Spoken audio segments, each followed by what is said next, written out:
অভিমান সেখানেই সুন্দর, যেখানে প্রিয় মানুষটা অভিমানের মূল্য দেয়। অভিমান আদুরে একটা শব্দ, যেখানে লুকিয়ে থাকে যত্নের খামতি, আরো বেশি ভালোবাসা পাওয়ার বাহানা। মানুষ সবার উপর রাগ করতে পারে, তবে সবার উপর অভিমান করতে পারে না। অভিমান হয় একান্তই নিজের মানুষের উপর, যার উপর অধিকার আছে। অধিকার বোধ থেকে অভিমানের জন্ম হয়। মানুষ তার সবচেয়ে কাছের কিংবা খুব শখের মানুষটার সাথে সবচেয়ে বেশি অভিমান করে। অভিমান ঠিকঠাক বুঝতে হয়, যত্ন নিতে হয়, গুরুত্ব দিয়ে আগলে রাখতে হয়। সেখানেই সম্পর্কটা সুন্দর। বিশ্বাস করে ভুল করেছি বলে যারা নিজেকে অভিযোগ করেন, তাদের বোঝা উচিত ওই ভুলটা করেছেন বলেই সত্যটা সামনে এসেছে। সঠিকটা জানতে পেরেছেন, মুখ আর মুখোশের তফাৎটা বুঝেছেন। বিশ্বাসের মতো ভুল করাটা বড্ড দরকার। বিশ্বাস আসলে কি জানেন?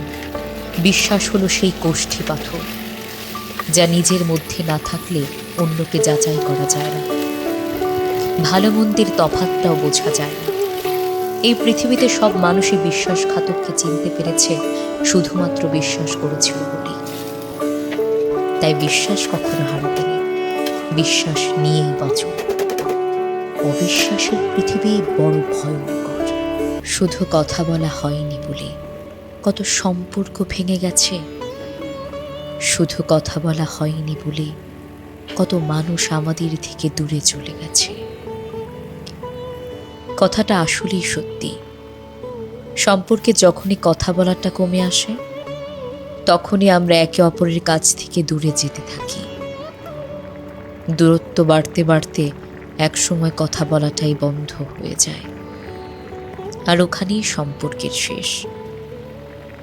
এভাবেই এই শহরে অসংখ্য সম্পর্কের সমাপ্তি ঘটে, শুধু কথা বলা হয় না বলে। আপনি যার প্রতি অতিরিক্ত নির্ভরশীল হয়ে যাবেন, দেখবেন সেই মানুষটাই আপনার সবচেয়ে বাজে সময়ে আপনার হাতটা সবার আগে ছেড়ে দেয়। আপনার সবচাইতে প্রয়োজনের মুহূর্তে সেই মানুষটাই দূরে সরে যায়।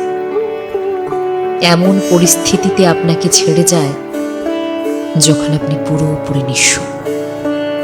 সুযোগ বুঝিয়ে যে মানুষগুলো আপনাকে আঁধারে ঠেলে দেয়, একা করে যায়, সে মানুষগুলো কখনোই আপনার জীবনের জন্য আশীর্বাদ হতে পারে না।